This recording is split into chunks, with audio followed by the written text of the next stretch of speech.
Oke, bismillahirrahmanirrahim. Assalamualaikum warahmatullahi wabarakatuh.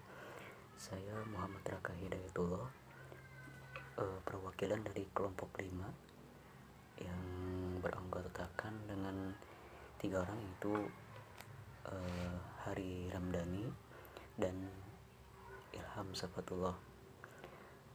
Kami di sini akan menjelaskan tentang dinamika interaksi sosial dan dilema antara kepentingan individu dengan kepentingan masyarakat. Interaksi sosial interaksi sosial merupakan hubungan timbal balik antara manusia dengan manusia dalam bentuk aksi dan reaksi. Nah, perlu digarisbawahi bahwa interaksi sosial itu bentuknya aksi dan reaksi. Aksi dan reaksi itu seperti contoh,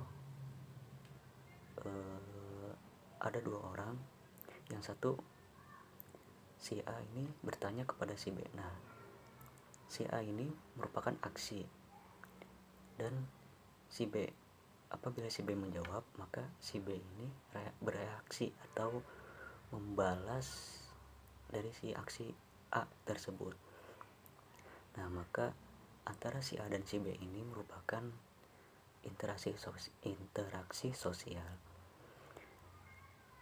Lalu interaksi sosial memiliki ciri-ciri, yaitu ada 4. Yang pertama itu yang pertama itu minimal 2 orang. Yang kedua, memiliki simbol. Yang ketiga, dimensi waktu. Yang keempat, memiliki tujuan. Nah, yang pertama yaitu minimal 2 orang. Sudah sepatutnya yang namanya interaksi sosial itu kan pasti berinteraksi, ya kan? Ada aksi, ada reaksi. Syarat aksi dan reaksi itu adalah ada sepasang yang saling melemparkan aksi dan reaksi. Jadi ciri-ciri interaksi sosial yang pertama itu adalah minimal 2 orang.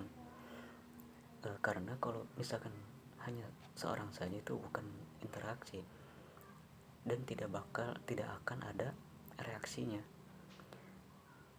Misalkan si A hanya bertanya saja, tidak ada yang menjawab, atau dia yang menjawab diri sendiri, itu bukan interaksi namanya. Terus yang kedua, memiliki simbol.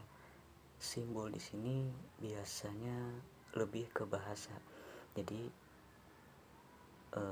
bila simbolnya ini sama, maka interaksi sosial ini bisa dimengerti gitu oleh si lawan pembicaranya.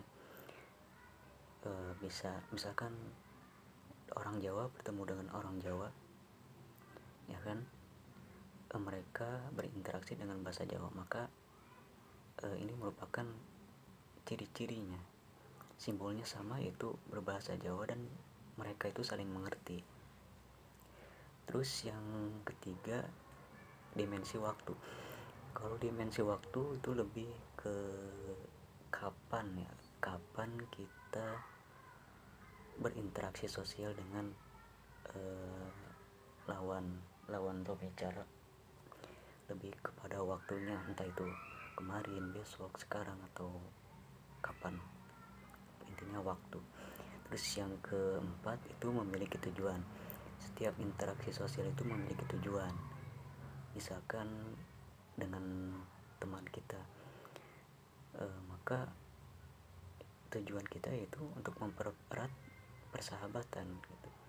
Atau bisa juga hanya sekedar berbagi kabar, menanyai kabar, atau yang lainnya. Pokoknya interaksi sosial itu memiliki tujuan. Nah, ada syarat-syarat agar sesuatu interaksi itu disebut interaksi sosial. Ada dua syarat, yaitu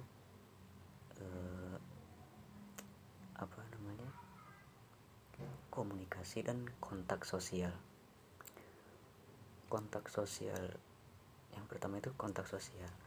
Kontak sosial ada dibagi dua, yaitu primer dan sekunder. Kontak sosial primer merupakan tatap muka langsung. Jadi misalkan antara si A dengan si B itu mereka tatap muka langsung, bertemu langsung dan saling melihat satu sama lain. Itu kontak sosial primer. Kontak sosial sekunder seperti memakai media.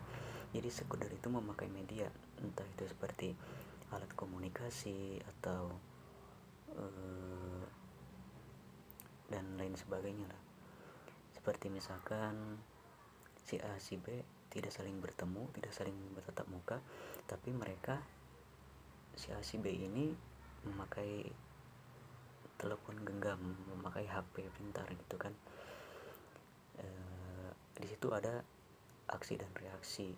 Nah, maka itu merupakan syarat sekunder, kontak sosial sekunder. Nah, terus ada lagi komunikasi. Komunikasi itu adalah cara manusia itu saling berinteraksi.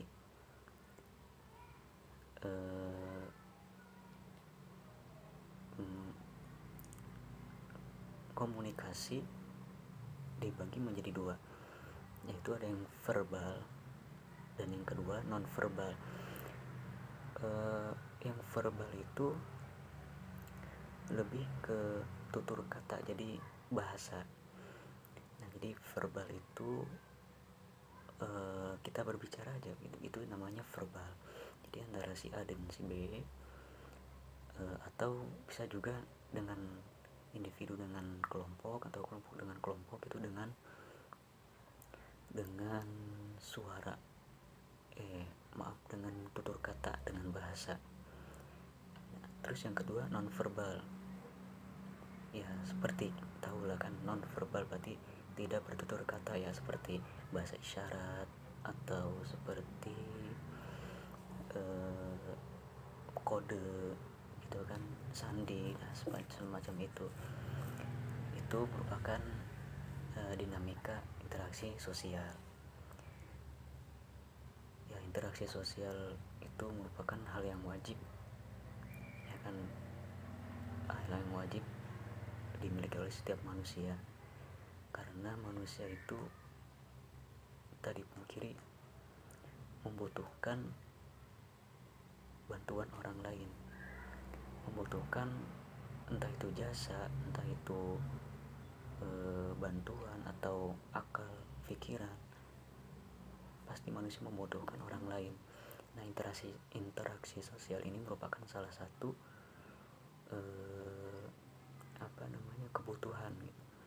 kebutuhan penyambung agar si manusia ini terpenuhi kewajibannya gitu, interaksi sosial. Nah, ada lagi dilema antara kepentingan individu dan kepentingan masyarakat.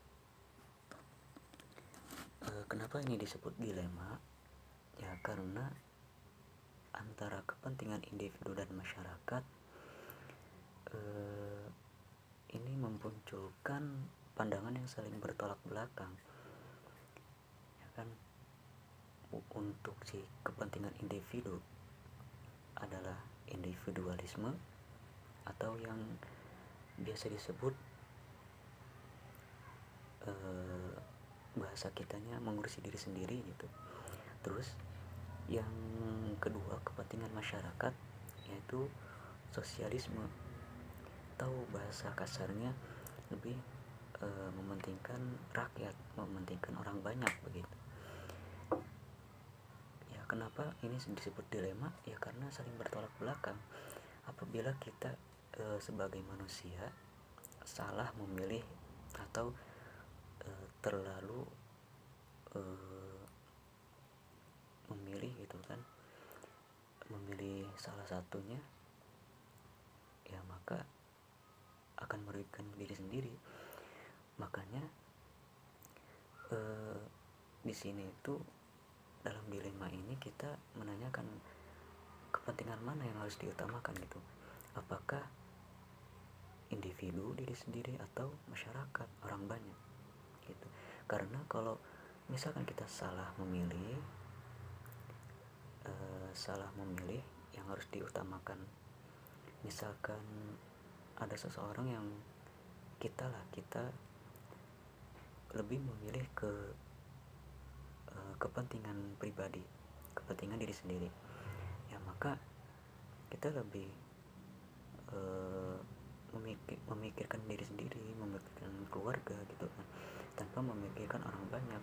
Jadi egois begitu, lebih ke egois. Dan ya tidak dianggap gitu oleh masyarakat karena dia mementingkan diri sendiri gitu. Terus apabila kita memilih kepentingan bersama, yaitu kepentingan masyarakat, memilih banyak orang-orang banyak gitu kan, ya maka kita akan lupa sama diri sendiri, sama keluarga gitu kan, sama tentang ekonomi keluarga lah, atau tentang ya diri kita sendiri gitu, kita akan lupa. Nah maka dari itu ya kami mempunyai gitu kan solusi, dan mempunyai solusi yang insya Allah membantu untuk mengatasi dilema ini. Karena kebanyakan manusia itu lebih memilih kepentingan dirinya sendiri atau individualisme dibandingkan ke masyarakat gitu. Solusinya apa? Kami mempunyai 3 solusi, yaitu 1, menenangkan pikiran dan mempelajari hal apa yang dilemakan. Yang kedua, harus mementingkan kepentingan yang lebih mendesak. Yang ketiga, menyesuaikan kemampuan yang dimiliki. Nah itu yang kami sarankan, yang kami mungkin bisa mengatasi dilema ini gitu kan. Ya sekian dari kami, mohon maaf bila ada kekurangan atas penyampaian yang kurang enak atau ada kata-kata salah. Saya mohon maaf. Kami dari kelompok 5 mengucapkan terima kasih. Wassalamualaikum warahmatullahi wabarakatuh.